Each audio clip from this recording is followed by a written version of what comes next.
오늘 함께 나눌 말씀의 제목은요, 고기 한 마리 못 잡아도 주님이 보시는 잠재력, 순종과 솔직함이라는 제목입니다. 누가복음 5장 1절로 11절 성경입니다. 마태복음 4장과 마가복음 1장에 그리고 누가복음 오늘 5장에는 공통적으로 예수님께서 갈릴리 호수의 어부들이었던 시몬 베드로, 안드레, 야고보, 요한 이런 사람들을 부르시고 제자로 삼으시는 내용이 있습니다. 이들은 갈릴리 어부였습니다. 예수님이 그러나 나를 따라오라는 말씀을 하셨고, 그러자 이들은 즉시 배와 가족을 뒤로하고 예수님을 따르게 됩니다. 그 이후로 예수님이 십자가에 죽으시고 부활하시기까지 예수님과 함께 살다가 이후로도 정말 제자로서 예수님의 복음을 들고 사는 삶을 살게 됩니다. 제자로 살면서 많은 기적을 경험했고 능력을 받아서 또 병을 고치고 귀신도 쫓아내었고, 물론 힘들고 어려운 삶이었지만 그러나 끝까지 믿음을 지키며 천국에 간 구원의 사람들이 되었습니다. 오늘은 바로 이 마가복음 1장 16절 20절 또 누가복음 5장에 나와 있는, 특별히 누가복음 5장에 나온 예수님의 제자가 된 베드로의 이야기를 함께 나누겠습니다. 특히나 베드로가 예수님을 따라 나서기 전에 예수님의 말씀대로 호숫가에 다시 그물을 내려서 엄청난 물고기를 잡는 이야기가 있습니다. 이때 베드로는 자신을 깨닫고 이 사건 이후로 사실은 예수님도 베드로를 따라오라고 부르셨습니다. 원래 베드로는 어떤 사람이었을까요? 왜 예수님은 베드로를 제자로 부르셨을까요? 그리고 베드로는 무엇이 그렇게 좋아서 주저없이 예수님을 따랐을까? 함께 나누겠습니다. 이런 물음의 답을 찾으면서 우리도 부족하고 연약한 것이 많죠. 그러나 인간적인 능력으로 주님을 쫓아가는 게 아닙니다. 베드로를 불러주시는 것, 인간적인 능력 때문이 아니고 다른 것 때문이었습니다. 오늘 베드로를 통해 주님이 그를 불러주시는데 어떤 것 때문인가? 또 하나님이 함께 하시는 사람은 어떤 사람일까? 함께 나누면서 우리 또한 능력 있고 힘 있고 세상을 이기는, 하나님이 함께 하시고 주님이 도와주시는 복된 삶이 다 되시기를 간절히 바랍니다. 오늘 누가복음 5장에 예수님이 홀로 게네사렛 호숫가에 가셨습니다. 혼자 가셨습니다. 호숫가에서 말씀을 전하시려고 하셨고, 그러자 많은 사람들이 예수님께 몰려들기 시작했습니다. 무리가 몰려와서 1절에 하나님의 말씀을 들을새 예수는 게네사렛 호숫가에 서서, 사람들이 너무 많이 몰리자 말씀을 전하시는 것이 어렵게 되었습니다. 왜냐하면 너무 가까이 있고 몰려들기 때문에 모든 사람에게 말씀을 전하기에는 이 환경이 좋지 않았습니다. 사람들이 뒤엉키고 너무 붙어있고 말소리도 잘 전달되지 않았습니다. 그러자 예수님은 주위를 둘러보셨고 마침 호숫가에 정박해 있는 배 두 척을 발견했습니다. 호숫가에 배 두 척이 있는 것을 보시니 어부들은 배에서 나와서 그물을 씻는지라. 큰 배는 아니었고 몇몇 사람이 올라가서 그물을 내려서 배를 잡을 수 있는, 물고기를 잡을 수 있는 작은 배였습니다. 마침 이 배의 어부들은 그물을 씻고 있었습니다. 아마도 금방 물고기를, 정말 그 그물을 내려서 물고기를 잡고 돌아온 이후였던 것 같습니다. 예수님이 이 배들을 보시고 배 위에서 사람들을 향해서 말씀을 전하면 되겠다, 이런 생각을 하셨습니다. 그래서 그 중에 한 배에 다가가셨고 정말 배에 오르셨습니다. 마침 이 배는 오늘 함께 나눌 시몬 베드로라는 사람의 배였습니다. 배에 오르셔서는 베드로에게 또 이렇게 말씀하십니다. 이 배를 육지에서, 호숫가에서 조금 떨어뜨려 놓아라. 조금 떨어져서 호숫가에 서 있는, 앉아 있는 사람들을 향해 말씀을 전하시려고 그런 구도를 짜신 겁니다. 이런 일련의 과정 중에 이 배의 주인인 베드로는 잘 따라줍니다. 배도 빌려드리고 배를 움직여서 호숫가에서 조금 떨어뜨리고 거절하거나 외면하지 않았습니다. 말씀하시는 대로 예수님이 원하시는 대로 다 말씀을 따라줍니다. 그래서 예수님은 많은 사람들이 몰려왔지만 혼자 계셨지만 큰 어려움 없이 말씀을 전하시는 일을 잘 마칠 수 있게 되십니다. 많은 사람이 모였고 그 배 위에서 호숫가에 있는 사람들을 향해 하나님의 나라 말씀을 잘 전하셨습니다. 그런데 이렇게 말씀을 마치신 이때입니다. 예수님은 배에서 그냥 내리지 않으셨습니다. 말씀은 다 끝났는데요. 무슨 생각을 하셨는지 내리지 않으시고 갑작스럽게 이 배의 주인인 베드로에게 이렇게 말씀하시는 겁니다. 말씀을 마치시고 시몬에게 이르시되 깊은 데로 가서 그물을 내려 고기를 잡으라. 깊은 데로 가서 그물을 내려서 고기를 잡으라. 호수 한가운데 더 깊은 데로 가서 그물을 내려서 고기를 잡으라. 베드로는 어떻게 했을까? 이번에는 어떤 반응이었을까? 사실 베드로는 이미 밤을 새워서 고기잡이를 하고 돌아온 상황입니다. 지칠 대로 지쳤고 이제는 그물을 손질하고 쉬어야 됩니다. 예수님의 말씀을 거절해도 따르지 않아도 누구 하나 뭐라 하지 않을 그런 상황입니다. 밤새도록 일하고 돌아왔는데 얼마나 힘들까요? 게다가 물고기 잡이는 베드로가 전문입니다. 예수님은 목수지. 예수님의 전문은 목수 일이었고요. 베드로는 예수님보다 물고기 잡는 일에 더 전문가, 잘 알고 있었습니다. 그래서 거절할 수도 있습니다. 기분이 나쁠 수도 있지만 혹 기분이 나쁘지 않더라도 거절할 수 있습니다.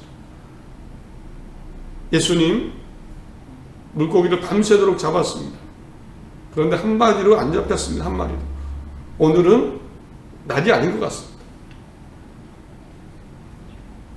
이제까지 그물을 손질하는데 그것도 잠시 멈췄죠.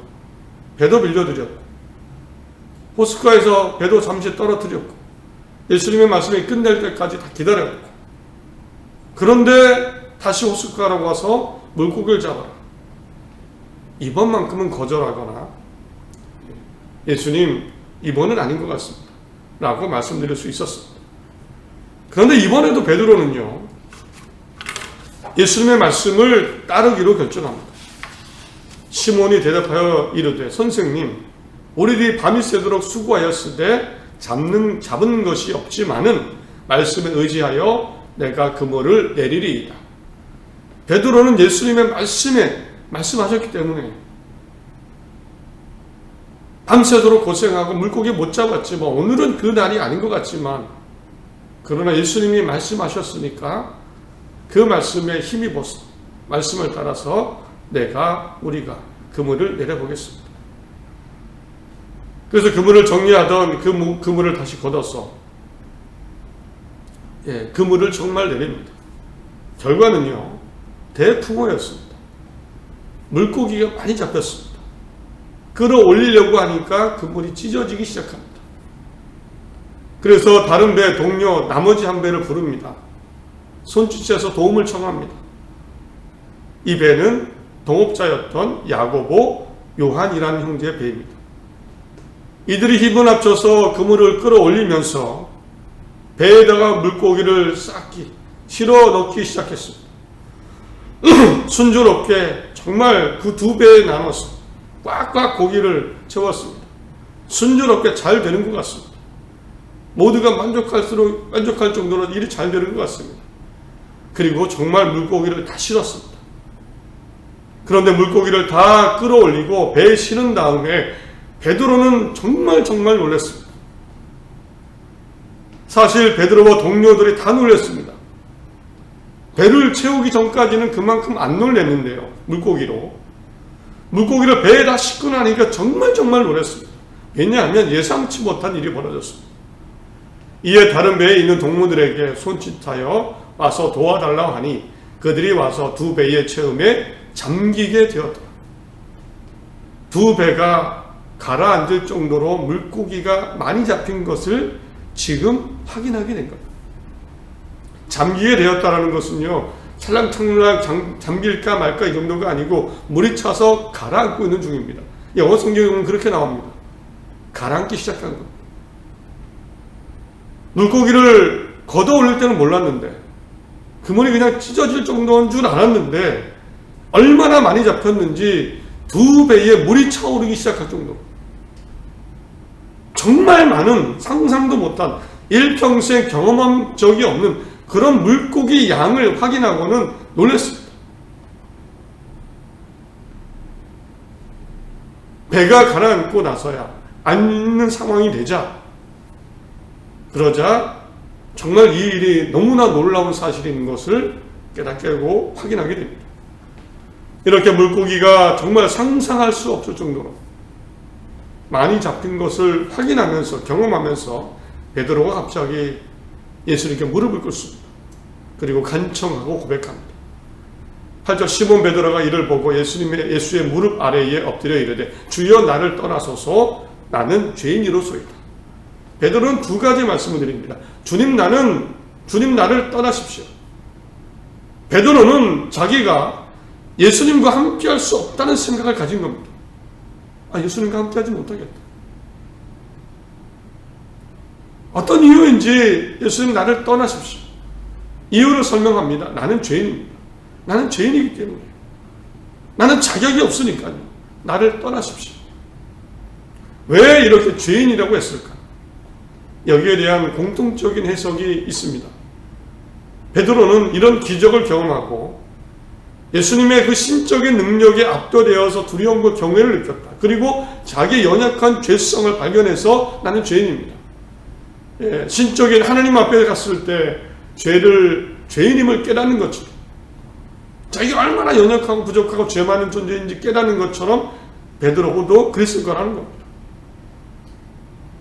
누구나 이런 능력을 경험하면 나는 죄인이구나, 나는 연약하구나, 이런 것을 깨닫게 되어서 이런 고백을 하게 되었다는 겁니다. 그러면서 스스로, 그런 면도 있죠. 그런데 그러면도 스스로 인간 어부로서의 자기 자신, 인간 어부, 예수님과 걸맞지 않는 자기 자신, 그리고 예수님의 능력에 비해서 나는 아무것도 할 수 없는 자신의 부족함과 연약함과 자금.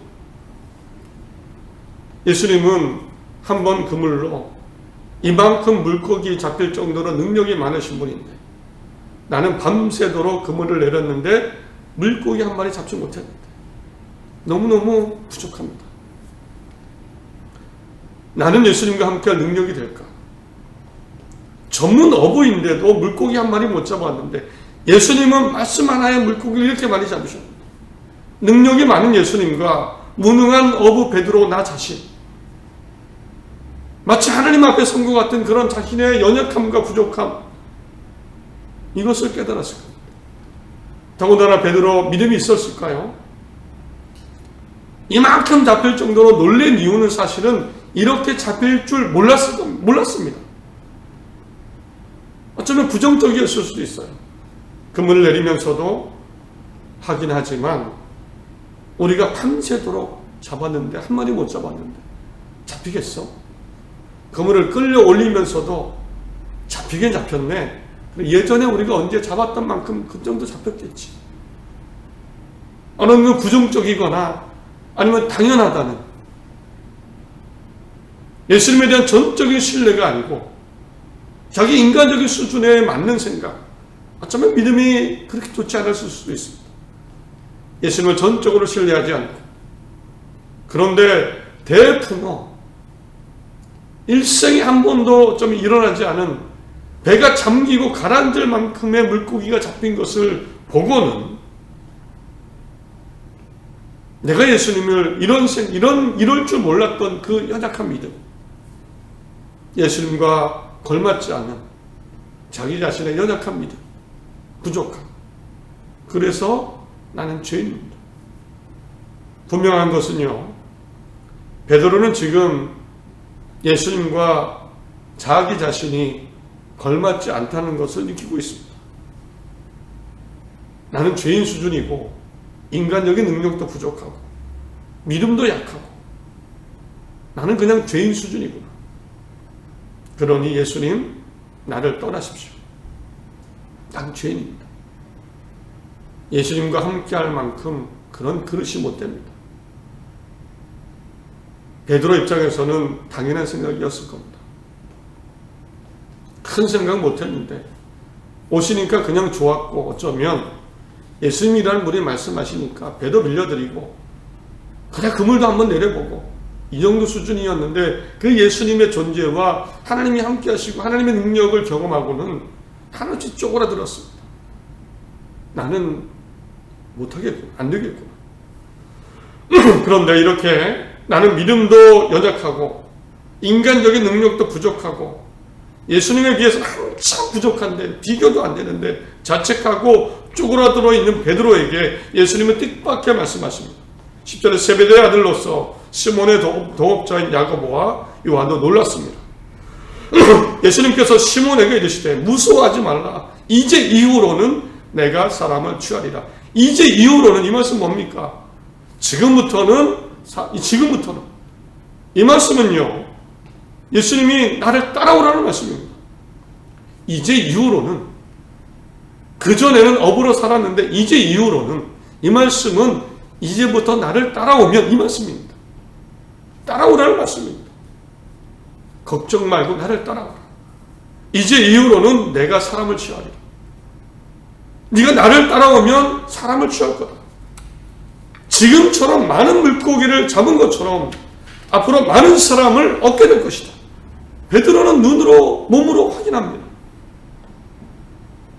예수님이 그래도 나를 불러주셨고, 한참 능력이 없는 난데, 부족한데, 나는 죄인 수준인데, 그런데 예수님이 나를 이후로는 불러주시고, 그러면 물고기는 못 잡아도 내가 사람은 많이 얻을 수 있을 것이다. 이 말씀을 하신 겁니다. 베드로 어땠을까요? 그때의 기분. 베드로는 어떤 마음이었을까요? 11절, 그들이 베드로를 육지에 대고 모든 것을 버려두고 예수님을 따라합니다. 참 지루했습니다. 예수님을 따라 나섭니다. 내가 부족해도 불러주신 예수님을 따라가면 많은 사람을 얻을 수 있겠구나. 이후로 베드로는 예수님을 따라다닙니다. 십자가에서 예수님이 죽으시고 부활하신 이후에 예수님을 다시 만납니다. 이때 내 양을 치라는 사명을 받게 되고, 이후로는 예수님을 믿는 교회들이 생겨날 때 초대교회의 영적인 교회 지도자로 많은 큰 일을 감당합니다. 많은 사람을 취합니다. 정말 취합니다. 선교 사역의 주요 인물 중 하나로 성경에 베드로 전후서를 기록한 사람이 바로 베드로입니다. 베드로는 억으로 살아도 되겠죠. 그러나 예수님은 베드로를 제자로 불러주셨습니다. 수많은 기적을 경험했고, 수많은 기적 가운데 능력을 경험했고, 하나님의 살아계심도 경험하고, 억으로 살아도 괜찮겠지만 예수님과 함께하는 특별한 인생, 능력 있는 인생, 사람을 취하는 인생을 살다가 하나님의 나라에 간 구원의 사람이 되었습니다. 이제 생각해 보겠습니다. 왜 예수님 베드로를 부르셨을까요? 제자로 택하셨을까요? 말씀드린 대로 베드로 그렇게 유능한 사람 아닙니다. 탁월한 사람 아닙니다. 왜 함께 해주셨을까요? 그 노숫가에서 밤새도록 물고기 잡아도 한 마리도 못 잡는 그 정도, 어쩌면 평범한 사람이었습니다. 비범하지 않고 평범하고. 믿음 좋았을까요? 믿음 그렇게 좋지 않았습니다. 그래서 죄인이라고 고백했습니다. 그런데 왜 불러주셨고 함께 해주셨고 능력도 주셨을까요? 예수님이 베드로에게 보신 장점, 제자로서의 잠재력, 평가 기준, 함께하고 싶은 이유가 있었습니다. 오늘 여러 가정을 통해 예수님이 베드로에게 보신 것, 이런 것들입니다. 하나는요, 베드로는 예수님의 말씀을 잘 따라주었습니다. 따랐습니다. 순종이라고 하죠. 여러 가지 요청이 있었습니다. 배를 사용하겠다. 배를 물에 띄워라. 그물을 내려라. 사실 쉽지 않습니다. 몸은 피곤하고 지치고 예수님의 말씀이 이치에 맞지도 않고, 그런데 베드로 예수님의 말씀을 다 받아들입니다. 이유는 말씀하셨습니까?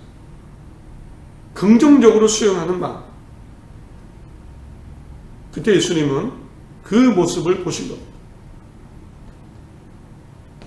주님이 함께 하시길 원하는 사람, 하나님이 함께 하고자 하는 사람, 그 사람은 긍정적인 수용, 말씀에 대한 수용의 사람입니다. 내 생각대로 하지 않고 내 욕심이나 내 가치관보다도 하나님이 말씀하셨으니까, 예수님이 말씀하셨으니까 그렇게 살아보려고 하는 사람을 하나님은 좋아하시고 함께 하십니다. 그래서요, 사랑이 정말 중요한 겁니다. 하나님을 사랑하고 이웃을 사랑하고 사람을 아끼는 것 정말 중요합니다. 말씀하셨으니까 그렇게 사는 것이기 때문에. 그래서 사랑하는 사람과 하나님이 함께 하시는 겁니다. 사용하시고 불러주시는 겁니다. 이 외의 말씀도 많이 있죠. 하나님이 보시는 잠재력, 하나님이 보시는 평가 기준, 우리 주님이 보시는 장점은요, 말씀대로 살아가려는 순종의 긍정적인 마음입니다. 사랑이면 사랑하라면 사랑하고, 용서하라면 용서하고, 회개할 것이라면 회개하고, 이런 믿음, 말씀대로 살아가는, 사랑하는 순종의 믿음 되시길 바랍니다. 하나님이 함께 하실 것을 믿습니다. 또 하나, 베드로 솔직한 모습을 보게 됩니다. 이중적으로 자기를 포장하거나 숨기거나 음흉하거나 거짓스럽지 않습니다. 솔직하고 선하고 정직한 모습을 보여줍니다. 주님, 나를 떠나십시오. 나는 죄인입니다. 사실 이렇게 물고기 많이 잡힐 줄 몰랐습니다. 저 능력도 없는 사람입니다. 물고기 한 마리 못 잡는 거 아시잖아요. 배 위에 물고기 한 마리 없는 거 보셨잖아요. 저는 예수님 따를 만큼 능력도 안 되고 부족한 사람입니다. 죄인입니다. 나를 떠나십시오. 솔직했습니다. 솔직함은 선함과 연결이 되죠. 또 솔직함은 겸손함과 연결이 됩니다. 부족하면 부족하다. 잘못했다면 잘못했다. 이게 베드로의 모습이기도 합니다. 하나님은 솔직하고 선하고 거짓이 없고 바르게 살려고 하고 이런 사람과 함께 하십니다. 이런 사람 아주 깨끗하지 못하죠. 당연히 완벽하지 못하죠. 그러나 음흉하지 않고 숨기지 않고 거짓스럽지 않고 진실하고 솔직하게 살아가려는 사람, 하나님 앞에 바르게 솔직하게 살아가려는 사람, 그런 사람과 함께 하십니다. 이런 사람, 이런 삶, 이런 신앙 되시기를 간절히 바랍니다. 말씀을 했습니다. 베드로의 경우를 보면 하나님이 함께 하시고 주님이 평가하시 높게 보시는 잠재력을 가진 사람은요, 이런 사람입니다. 고기 한 마리 못 잡아도 괜찮습니다. 인간적인 능력으로 하나님이 사용하시는 게 아닙니다. 인간적인 재능이나 어떤 지식이나 사람이 가진 것으로 사용하시는 것이 아니고요. 물고기 한 마리 못 잡는 상황이라도 그 사람이 말씀대로 살아가는 사람이라면, 하나님 말씀하시고 주님 말씀하셨으니까, 사랑하라고 하셨으니까, 미워하지 말라고 하셨으니까, 진실하라고 하셨으니까 그렇게 살아가는 사람을 하나님이 기뻐하시고 함께 하십니다. 인생에 함께 하시고 인도하실 것을 믿습니다. 또 하나는 솔직한 사람입니다. 하나님 앞에 솔직하고 선하게 선한 마음으로, 두 마음이 아니라 겸손함으로 살아가는 사람 하나님이 좋아하십니다. 하나님이 이런 사람과 함께 하려고 하실 것을 믿습니다. 누구에게나 기회가 있죠. 인간적인 능력이 없어도 하나님과 살아갈 수 있습니다. 하나님 말씀대로 특별히 사랑으로 살고 진실함과 선함, 겸손함으로 하나님 앞에 사시기 바랍니다. 하나님이 불러주시고 인도하시고 능력을 주시고 세상을 이기게 하시고 살게 할 것을 믿습니다. 이런 하나님 바라보시고 힘차게 살아가는 한 주 되시기를 간절히 바랍니다.